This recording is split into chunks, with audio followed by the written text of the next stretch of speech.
Bienvenidos todos. El día de hoy vamos a hablar acerca del Código Civil, en este caso el libro 1 de personas. Hay que comprender que el Código Civil se maneja por 4 libros. El primero que trata sobre personas, el segundo sobre los bienes, el tercero sobre sucesiones por causa de muerte y por último el de contratos y obligaciones. En este caso en particular empezaremos a hablar únicamente sobre el libro 1, personas. Los códigos actuales mantienen algunas reformas en torno al libro 1, al libro 2, 3 y 4. Sin embargo, el código que resulta del Google normal no contiene las reformas actualizadas, entonces es muy necesario, casi obligatorio, que se pueda mantener el código físico en sus manos. El libro 1 de personas inicia con el título preliminar. Este título da una enseñanza acerca de la terminología y el vocabulario que necesitamos aprender para aplicar en los 4 libros y en el estudio del Código Civil en sí. El título preliminar abarca varios párrafos. Dentro de estos párrafos se explica con detenimiento sobre la terminología que se utiliza no solo para el área civil, sino incluso para las demás áreas del derecho. El artículo 1 nos habla sobre lo que es la ley. La ley se aplica en forma general para todas las áreas, diciéndonos que la ley es una declaración de la voluntad soberana, entendiéndose que la voluntad del país, de la nación, de las personas que conformamos el Ecuador, va a cerciorarse de que las leyes que se apliquen por medio de la Asamblea sean efectivas, sean congruentes y que nos ayuden a resolver los problemas sociales que actualmente mantenemos, sea cual sea la especialización. Dentro del párrafo 1, si pueden cerciorarse, es un párrafo muy cortito en donde únicamente nos explica acerca de la interpretación de la ley y el valor de las leyes especiales.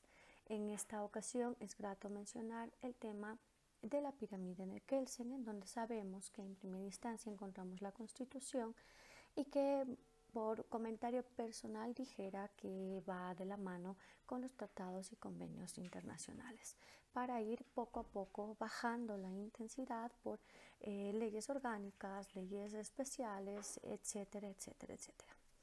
En el párrafo 2 ustedes van a encontrar la promulgación de la ley. Sabemos que la ley nace por medio de nuestros asambleístas, pero si no se promulga, es decir, si no se ha publicado en el registro oficial pertinente de nuestro país, no puede ser de aplicación dicha ley. Entonces, encontramos que las leyes, los decretos y los acuerdos que nacen en nuestro país, que se emanan por medio de la Asamblea y que obviamente se aplica lo de la voluntad soberana, tienen que ser pasados por los registros oficiales para próxima obligatoriedad hacia la sociedad. En el párrafo 3, que de igualmente es un poco corto, es muy corto la verdad, en este párrafo nos habla de los efectos que nosotros podemos tener de acuerdo a las leyes. Nos habla unas reglas en el artículo número 7, específicamente 23 reglas que aplicamos que tienen que ver en torno a la irretroactividad y reglas en caso de conflicto entre las leyes. El numeral 1 es específico informándonos que las leyes que se establecen para la adquisición de un estado civil de acuerdo a sus condiciones, se prescriba o se indique o se escriba tal cual en una ley anterior, nosotros siempre vamos a tener la prevalencia a esta ley. Es decir, que si es que yo necesito casarme ahora voy a imaginar a los 23 años, la ley que es actual me permite hacerlo, pero no porque una ley anterior que permitía que los ciudadanos se casen a los 16 años, por ejemplo, menores de edad, voy a poder hacerlo ahora. nosotros tenemos que ir viendo, acuérdense en el pirámide de la Kelsen, en donde yo puedo definir qué ley, si hay conflictos, cuál es la que me otorga a realizar una u otra acción. Los primeros numerales de la irretroactividad de la ley van en torno al estado civil, a los derechos de usufructo, a las personas que tienen o que hubieran condiciones sobre sus hijos, un poco de derechos sucesorios. Sin embargo, para que podamos entender acerca de posesión, usufructo, estados civiles, etc., vamos a tener la obligación de leer casi todo el Código Civil para poder comprender. Recuerden que el título preliminar es específico para todas las reglas que nos vienen a posterior. No implica que este título preliminar sea aplicable exclusivamente al libro 1 de personas, sino que se aplica a todos los libros. Es por ello que en diferentes numerales ustedes van a encontrar sobre la posesión, sobre el usufructo, que son artículos específicos o instituciones jurídicas que las topamos después en el libro 2 del Código Civil. En esta parte, en este párrafo 3 de los efectos de la ley, sería importante acatar o subrayar lo que nos atañe un poco al tema del libro 1 de personas. Por ejemplo, en el numeral 8, que habla sobre los guardadores y demás administradores ajenos. Yo sé, más bien dicho, dentro del estudio de personas, un poco después se manifiesta el tema de los guardadores y de los curadores. Se va a entender entonces que cuáles son las funciones del curador, cuáles son las funciones del tutor, qué significa guardador, etc. Sin embargo, en estos pocos numerales nos da un preámbulo general de lo que cada uno puede significar. Por ejemplo, si nos dirigimos al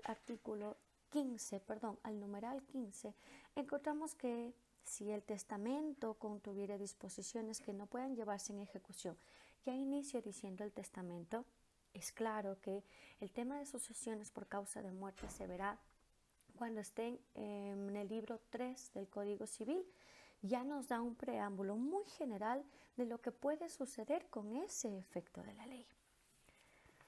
Dentro de este párrafo encontramos más artículos que nos hablan para entender de un poco mejor el tema de los títulos preliminar, como por ejemplo el artículo 11, que nos habla que podrán renunciarse los derechos conferidos por las leyes con tal que solo miren el interés individual y que no esté prohibida su renuncia. Estoy hablando en materia civil únicamente. No puedo renunciar a mis derechos constitucionales o a mis derechos de agravio si fuera penal o laboral, etc. En tema civil, al tratarse de una materia no transigible, puede ser objeto de optar por métodos alternativos de solución de conflictos y que a raíz de la no conciliación en estos MACs o métodos alternativos de solución de conflictos, entonces sí podemos optar por acudir al Código Civil para la implantación de cualquier norma de sanción, etcétera, pero todo en el índole civil.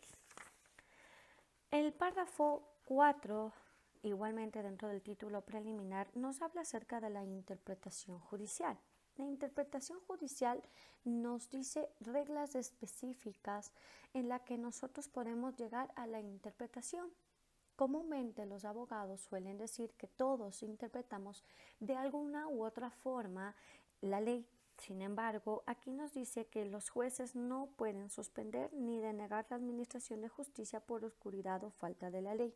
Es decir, que cuando existen estos casos, los jueces son quienes tienen la obligación de consultar a sus superiores acerca de una ley que puede estar inconclusa, oscura o que necesite alguna interpretación extra, conociendo claro que todos los jueces en el país entero son un mundo, cada uno aplica la ley conforme a lo que consideran que debe de ser.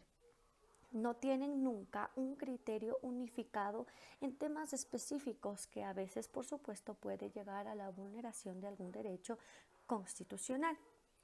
Las reglas que nos aplica o que nos indica el párrafo 4 en el artículo 18 son 7 y que son aplicables en casos específicos. Por ejemplo, en el en el numeral 1, nos dice cuando el sentido de la ley es claro, no se desatenderá su tenor literal a pretexto de consultar su espíritu, pero bien se puede, para interpretar una expresión oscura de la ley, recurrir a su intención o espíritu claramente manifiesta o historia fidedigna de su establecimiento. Es decir, que cuando el juez tiene alguna duda o considera que ese artículo, en especial el que necesita aplicarlo para su motivación, debe ser clara y entendible para él y que él pueda a su vez transmitir a las partes procesales.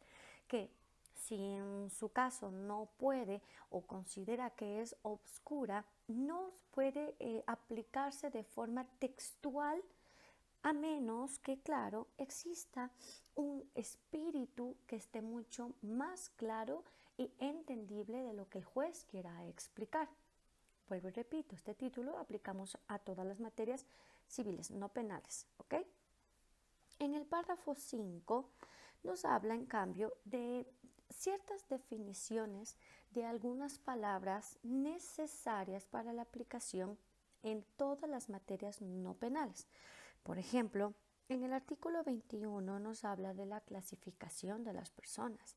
Nos dice que el infante será todos los niños que aún no han cumplido 7 años, el impúber varón 12 años, la mujer 14 años, viceversa. Estoy creo confundiéndome un poco.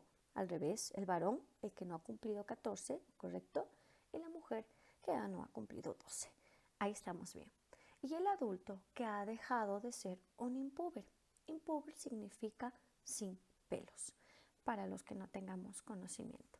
Esta palabra específica nos da a entender que cuando llegamos a la adultez, no específicamente tendré 18 años, sino que nos dice la ley que el adulto es el que ha dejado de ser impúber, ¿ok? Y sabemos que el varón es hasta los 14 y la mujer hasta los 12. El mayor de edad sí es el que ya ha cumplido 18 años en adelante. Luego tenemos en el artículo 22 los parentescos por consanguinidad. Si digo consanguinidad, estoy tratando de hablar acerca de sangre, lo que me une a mi padre, a mi madre, a mis tíos, siempre y cuando existe ese parentesco consanguíneo entre familiares. Es decir, nos dice el artículo 22 que los grados de consanguinidad entre dos personas se cuentan por el número de generaciones. Vamos a poner una raya con tipo cruz en donde nos ubicamos en el medio y vamos contando nuestras generaciones. Nos dice, así, el nieto está en segundo grado de consanguinidad con el abuelo. Entonces, voy a consignar al hijo en el medio, al abuelo en la parte de arriba y al nieto en la parte de abajo. Si cuento desde el abuelo al hijo, una generación, y del hijo al nieto, 2 generaciones. Coincide con lo que la ley nos especifica de así, el nieto está en segundo grado de consanguinidad con su abuelo y 2 primos hermanos en cuarto grado de consanguinidad entre sí. Regreso a ponerme en la mitad de esa cruz. Primos, me tengo a mí, al lado tengo a mi hermano y su hijo, que sería primo.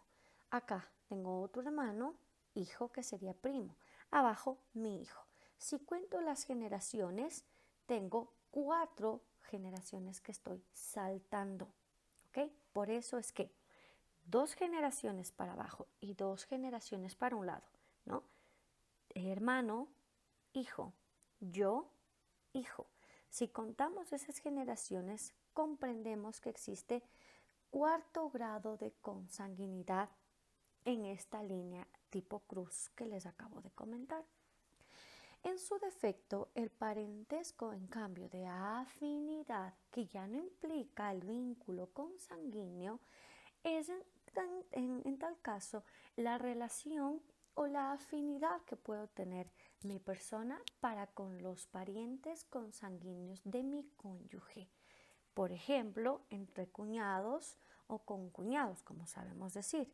Nos dice aquí en el artículo 23 que la línea y grado de afinidad entre dos personas se determina por la línea y grado de consanguinidad respectivos. Así, entre suegros y yernos hay línea recta o directa en primer grado. Y entre cuñados, línea colateral de afinidad en segundo grado. ¿Okay? En este párrafo 5 que nos habla acerca específico de las personas, también explica el tema de la filiación. La filiación es ese vínculo que tienen los padres para con sus hijos. Establece 3 literales muy importantes que nos habla acerca de la paternidad y de la maternidad. Entre estos dos, o la unificación de estos dos, nace la afinidad.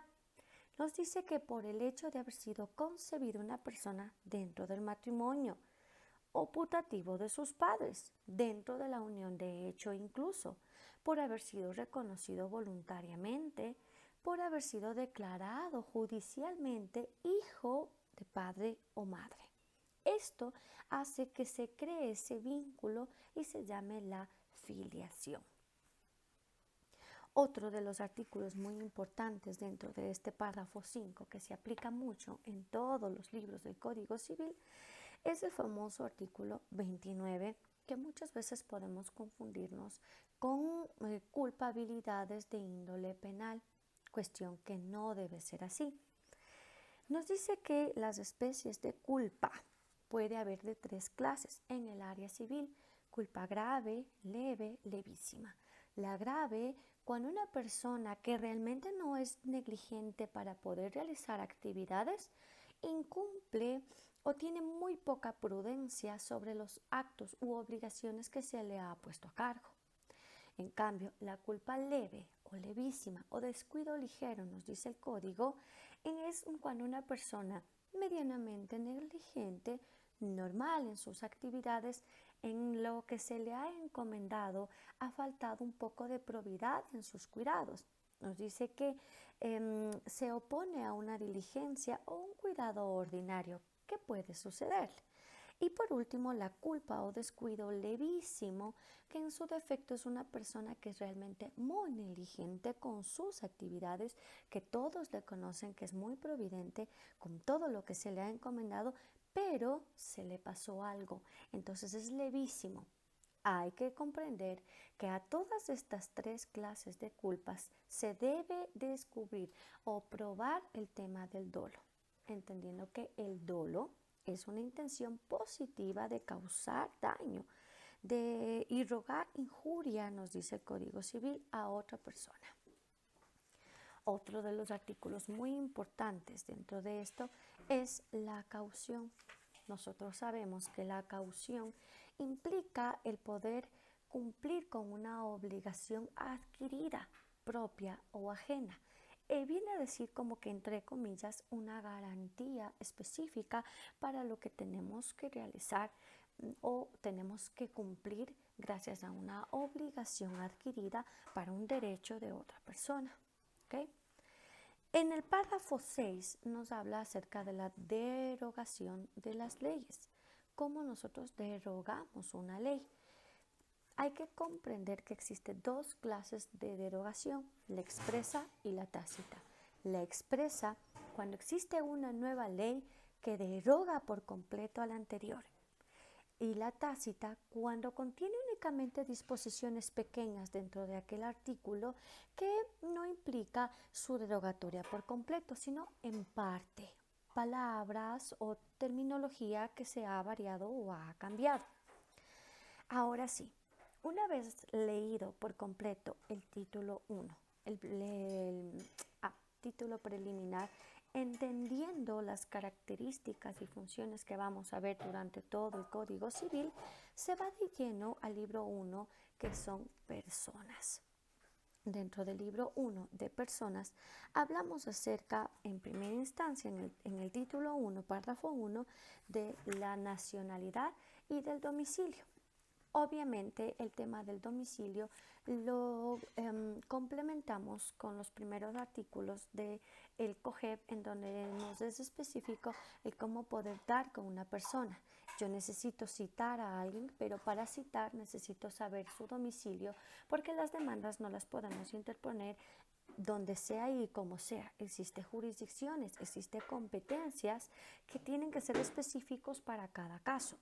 Obviamente, por ejemplo, si hablo en el tema de familia, yo sé que la demanda tiene que realizarse en donde viva el menor, más no donde viva el demandado. Pero por regla general, en el Código Civil se aplica que la demanda sigue al demandado y también exceptúense los bienes, porque eso en tema de herencia es diferente. Sin embargo, nos dice que las personas pueden tener un domicilio civil, puede haber una pluralidad de domicilios, puede que exista que una persona es comerciante y su domicilio sea en Ambato, pero también viva mucho en La Tacunga y viaje muchísimo a Quito. Necesitamos determinar cuál es su domicilio específico, o si todos son sus domicilios, probar que todos son, con contratos de arriendo, pagos de luz, agua, teléfono, etcétera. Por ejemplo, en la pluralidad de domicilios nos dicen que cuando concurran en varias secciones territoriales con respecto a un mismo individuo circunstancias constitutivas en su derecho civil o en su domicilio tal cual, se entenderá que en todas ellas la tienen, porque puede suceder con personas mercantes, con las personas que viajan muchísimo porque viajan en transportación de alimentos de consumo masivo, etcétera. Todos estos pueden ser válidos para la configuración de su domicilio, ¿sí? En el título 2 nos habla en cambio del principio y del fin de las personas. Es un título corto, el párrafo 1, porque podemos comprender y que bueno, de momento se encuentra en tela de duda el asunto del principio existencial de las personas. El código de momento nos dice que el nacimiento de una persona fija el principio de su existencia legal, ¿sí? Legal. Es decir, desde el instante mismo en que han sido separados completamente de su madre, se fija la existencia legal de una persona. Recuerden que esto está todavía en tema de discusión en la Asamblea Nacional. Aparte de esto, sabemos que existen artículos que protegen al nasciturus. El nasciturus es la persona que está por nacer. Existen muchos artículos que protegen la vida antes del nacimiento desde su concepción, pero se fijará el principio legal de la existencia desde el instante mismo en que ha sido separado por completo de su madre. En el párrafo 2 habla en cambio acerca del fin de la existencia de la persona. El fin puede ser de diferentes formas, como cuando una persona ha fallecido y transcurridos más de 10 años se le puede ya, el código no dice que se le va a declarar como muerto, pero dice que la posesión definitiva de los bienes puede ya entregarse a sus herederos. Definitiva, no provisional. Sin embargo, se le va a considerar, entre comillas, como una persona muerta por el hecho de haber adquirido bienes o de mantener dinero o cualquier tema que tenga que ver con bienes muebles o inmuebles. ¿Okay? El título 3 nos habla, ahí sí, mucho más amplio el tema de las presunciones de muerte por desaparecimiento. Si miramos en el artículo 67, numeral 2, que es un artículo reformado, nos dice que entre estas pruebas será de rigor la citación del desaparecido. Ustedes deben darse cuenta que cuando una persona desaparece, empieza la búsqueda de la misma, que puede durar muchísimo tiempo o poco tiempo, dependiendo de los casos, y que definitivamente transcurrido algún tiempo se otorgará la vamos a decir que el inventario o sus bienes de una forma provisional a sus herederos. Y si no los tiene, pues obviamente a sus padres, y seguiremos las líneas de consanguinidad que hace poco hablamos. Y después de transcurrido un buen tiempo, que la ley nos habla, porque tiene que ver, dependiendo si fue por guerra, o fue por náufrago, o fue porque hubo indicios de secuestro, o bueno, existiendo cualquiera de estas, nos dice que pasado cierto tiempo, que es específico 10, podemos entregar la posesión definitiva de los bienes. Existen muchas personas que transcurridos 30, 40, 50 años aparecen de nuevo porque fueron tal vez secuestradas o porque desaparecieron porque así quisieron, etc. El tema aquí en el código es más específico con el asunto de los bienes, más que cualquier otro tema que ya la desaparición y etcétera sería un tanto penal para poder definir sí mismo o no fue guerra, náufrago, desaparición forzada, etcétera, que eso ya es tema penal. En tema civil se especifica el asunto de los bienes muebles e inmuebles que pudo o deba haber tenido para entregar a sus herederos, que también ya incurre con temas sucesiones del libro 2 del Código Civil. El título 3 nos habla acerca del matrimonio. El matrimonio nos dice, que también es un artículo reformado, que es un contrato solemne por el cual dos personas se unen con el fin de vivir juntos y auxiliarse mutuamente. Ya no dice como antes procrear, ni el varón-mujer, ni entre cónyuges, no dice nada. Si el fin del matrimonio no se cumple, sean parejas del mismo sexo o no, no puede existir o no existiría el matrimonio en sí. Tenemos varios artículos a partir de ahí que se encuentran actualmente derogados y obviamente no se los topa. Existen casos en que puede declararse la nulidad y causales que se pueden declarar nulidad de dichos matrimonios. Por ejemplo, un caso de nulidad es que yo haya contraído matrimonio menos de 18 años de edad. Entonces, si yo tengo 17 y contraje matrimonio, cualquier persona puede declarar, denunciar o demandar el tema de que existe una nulidad específica, que es haber contraído matrimonio antes de mi mayoría de edad o la adultez, lo que conversábamos también hace poco. Entre las otras causales de nulidad que están en el artículo 96, nos dice, por ejemplo, que exista un error en la identidad de uno de los dos contrayentes, que los nombres están mal escritos o que no existe esa persona, o que puede suceder un montón de errores que se dan actualmente en el registro civil, tal vez por error topográfico o por error netamente de actas de matrimonio, pero que una vez declarada la nulidad se debe configurar efectivamente el matrimonio. De ser del caso, existirá parejas que tal vez no. Dentro del matrimonio obviamente se topa el tema de que existen matrimonios que si no se cumple o se llega a una nulidad, procede obviamente a la terminación de los mismos. En el artículo 105 nos habla sobre las causas de terminación del matrimonio. Por ejemplo, la muerte de uno de los cónyuges. Si uno de los dos fallece, el matrimonio se da por terminado.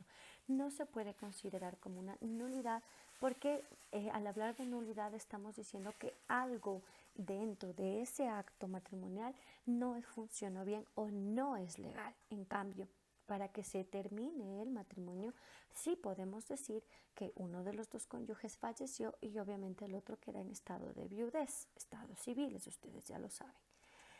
Dentro de esto mismo habla, aparte de la terminación, las causales o las famosas causales de divorcio que nos dice el artículo 110 del Código Civil. Existen 9 causales de divorcio que personalmente puedo expresar que es muy complicado poder probar cada una de ellas y que la mayoría de los abogados hemos optado casi siempre por el numeral 9, que es el abandono injustificado de cualquiera de los cónyuges por más de 6 meses. Existen muy poquitos casos en los que se haya tratado de divorciar por medio de cualquiera de las otras 8 causales, considerando que el factor probatorio es un factor tal cual de imposibilidad de probar, ¿no es cierto? Por ejemplo, las amenazas graves de un cónyuge contra otro cónyuge, he visto casos que incluso teniendo procedimientos en fiscalía o procedimientos en unidad familiar por violencia psicológica verbal, no se les ha otorgado el divorcio, considerando que el matrimonio tiene esa finalidad de vivir juntos y auxiliarse mutuamente. Por ello es que varios abogados han preferido mantenerse por el lado de la causal 9. Ahora, dentro de este mismo, hablamos en el título cuarto acerca de las segundas y ulteriores nupcias. Las segundas y ulteriores nupcias nos dice que cualquier persona que quiera volver a contraer matrimonio y que tuviera hijos a su cargo, deberá realizar un inventario solemne diciendo que sus hijos no se va a confundir esos bienes de sus hijos juntos con el nuevo matrimonio o unión de hecho, considerando que existe sociedad conyugal en el nuevo matrimonio y en el anterior. Entonces, la idea de las segundas y ulteriores nupcias es volver a contraer matrimonio, pero sin que se confundan los bienes de sus hijos, de haberlos, y si no, pues simplemente podrá adquirir el segundo matrimonio. En el título 5, en cambio, empieza un título que es un poquito extenso, que habla acerca de las obligaciones y los derechos que se tiene entre los cónyuges. Por ejemplo, las obligaciones mutuas de guardarse fe, socorrerse, ayudarse mutuamente, etc. Aparte de estas, tienen especificaciones. De ella nace la famosa sociedad conyugal. La sociedad conyugal, junto con las capitulaciones matrimoniales, son temas específicos de los bienes conyugales, bienes muebles o bienes inmuebles de los mismos. La sociedad conyugal nace a partir del firmar el contrato de matrimonio que se realizaría en el registro civil de forma oficial, que es la única forma legal en nuestro país reconocido para contraer matrimonio.